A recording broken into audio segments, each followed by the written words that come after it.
안녕하세요. 안녕하세요. 만나서 반갑습니다. 여러분들과 식품위생을 같이 공부할 김지연인데요. 자, 우리가 이제 이 44회 영양사 이제 올해 있을 시험을 위해서 이제 영양사 시험을 대비하기 위해서 모였는데요. 우리가 이제 이 식품위생이라는 과목 같은 경우도 이제 여러 과목, 여러분들이 봐야 되는 여러 과목 중에 한 과목이에요.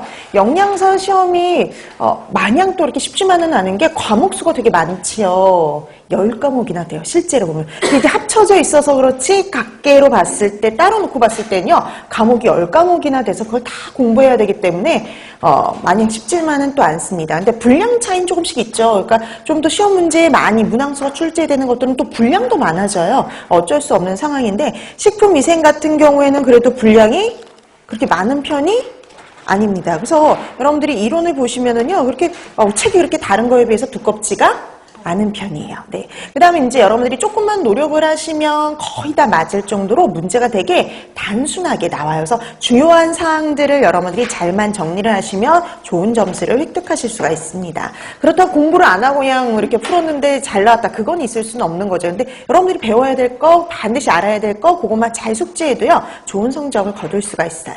여러분들도 다 알고 계시겠지만 식품위생 과목은 2교시 과목입니다. 그래서 2교시 과목이 크게 두 가지로 나눠요. 2교시 과목도 크게 보면 두 개로 나눠져 있어요. 하나는 식품학 및 조리원리. 조리원리 과목이 있고요. 그 다음에 나머지가 이제 합쳐진 거죠. 급식, 그 다음에 지금 우리가 공부해야 될 위생, 그리고 법규가 나머지를 차지하죠. 그래서 이게 두 과목이 합쳐서 40문항이고요. 여기 합쳐서 60문항이에요. 자, 그래서 이게 100문항을 푸셔야 되는데 85분 동안 100문항 다 풀고 답안지까지 작성하다 보니까 여기도 문제도 이렇게 좀 길고 막 장황한 문제는 거의 없다라고 볼 수가 있어요. 특히 식품위생 같은 경우는 되게 작년 문제는 거의 아주 정말 단순하게 출제가 됐기 때문에 보기가 긴 문항이 거의 없었어요. 자, 그래서 위생은 이 중에 60문항이잖아요. 그 중에 작년엔 14문항이 출제가 됐다라고 보시면 될 것 같아요. 그래서 이제 올해 또 이제 나오는 걸 또 봐야 되는데 계속 이게 똑같이 고정적으로 14문항이 나올 건지 아니면은 뭐 또 이렇게 변화가 있을지는 이번까지 한번 출제가 되면 어느 정도 대략적인 건 알 수 있을 것 같아요. 그래서 보통 이제 한 13문항에서 15문항 사이 정도라고 해서 우선은 생각을 해주시면 될 것 같습니다. 자, 그러면 우리가 식품위생과 관련해서 이제 우리가 뭘 배워야 되는지를 이제 먼저 파악을 하는데요. 우리 식품위생 한번 거기 차를 보세요. 자, 차례 보면 식품위생관리, 식중독, 식품첨가물, 식품과 감염병, 기생충, 위생동물, 그 다음에 식품안전관리 인증기준, 해석까지 해가지고 총 7장으로 구성이 되어 있죠. 여기도 마찬가지 좀 더 중요한 파트, 그 다음에 덜 중요한 파트가 있어요. 그래서 우리가 아무래도 중요한 파트는 자세히 공부할 거고요. 덜 중요한 파트는 그냥 간단하게만 보고 넘어갈 겁니다. 자, 그래서 우리 거기 보시면은요, 제일 중요한 거, 여러분 식품위생에서 제일 중요한 건 뭐라고 생각하시면 되냐면요, 바로 식중독이요. 예전에 여러분 20문항 출제될 때도요. 식중독에서 8문제에서 10문항 정도. 그러니까 거의 50%가량은 식중독에서 나왔었잖아요. 근데 이번 시험도요. 문항 수는 14문항으로 줄었는데 식중독에서만 한 8문제가 출제가 됐어요. 그만큼 이번엔 뭐 퍼센트가 더 올라간 거죠. 그러니까 이렇게 생각하시면 돼요. 대다수의 문제는 식중독에서 출제가 된다. 이렇게 생각하시면 되고요. 그 외에 나머지 기타라고 생각하시면 됩니다.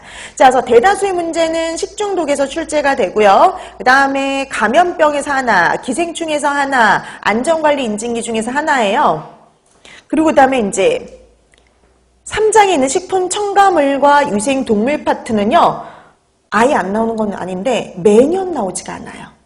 어쩌다 한 번, 몇 년에 한 번이에요. 그럼 이제 우리가 좀 덜 공부해도 될 파트가 바로 이제 제일 중요하지 않은 파트가 첨가물과 위생동물 파트라고 생각하시면 되겠고요. 여기는 간략히만 볼 거고 나중에 여러분들이 문제를 통해서 정리를 해두시면 충분한 파트라고 보시면 돼요. 자, 그래서 얘네들은 식품 첨가물하고 위생동물 파트는 어쩌다 한 번, 그러니까 몇 년에 한 번 나온다라고 생각하시면 됩니다. 그 다음에 여러분 식품위생관리 파트는 예전에 이제 이것저것이 있었던 이렇게 나눠져 있던 파트를 하나로 묶어놓은 건데요. 여기도 이번 시험 문제는 한 3문항 출제가 됐어요. 그러니까 이것저것이 묶여 있다 보니 위생관리 파트에서 한 3문항이 출제가 된 거예요. 자, 그래서 우리가 보면은 제일 여러분들이 중요하게 봐야 될 게 식중독 파트라고 생각을 하시면 되겠고요. 그 다음에 이제 나머지는 간단하게 파악을 해두시면 되는 정도로 공부를 해두시면 됩니다. 자, 우리 이 식품위생도요, 생리학하고 똑같이, 생리학, 생화하고 똑같이 수업이 진행이 된다라고 보시면 될 것 같아요. 그래서 이렇게 식품위생과 관련된 과목, 이제 우리 먼저 이론 공부하고요. 그래서 이론과 관련해서 이제 정리해드리는 거 여러분들이 열심히 이제 노트 필기해 두셨다가 또 이제 그걸 통해서 문제를 풀어보는데요. 여러분들이 생리학 수업도 들어보셨으니까 한번 이렇게 수업 시간에 듣고 문제도 푸니까 어느 정도 정리가 되고 뭐가 중요한지 다 기억은 또 나진 않지만 그래도 상당수가 기억이 좀 나요. 그래서 여러분들이 그날 한 내용은 그날 가서 반드시 복습하시고요. 이것도 마찬가지 여러분들이 이제 다음 시간부터는 복습 프린트물이 나갈 거예요. 그래서 여러분들이 공부하셨던 거, 복습해 둔 거, 이제 복습 프린트물을 통해서요. 여러분들이 실력을 한번 평가해 보시고요. 되도록이면 그 문제를 풀 때는 책 보지 말고 여러분들이 얼마 정도 알고 있는지, 얼마나 기억하고 있는지, 혹시 이렇게 잘못 알고 있었던 건 없는지를 파악하기 위한 것이니까요. 본인의 실력대로 문제를 한번 풀어주시고요. 그다음에 이제 또 한번 우리가 수업 시간에 제가 그 문제 풀어드리면서 답을 또 가르쳐 드리잖아요. 그 안에서 또 한 번의 복습이 이루어지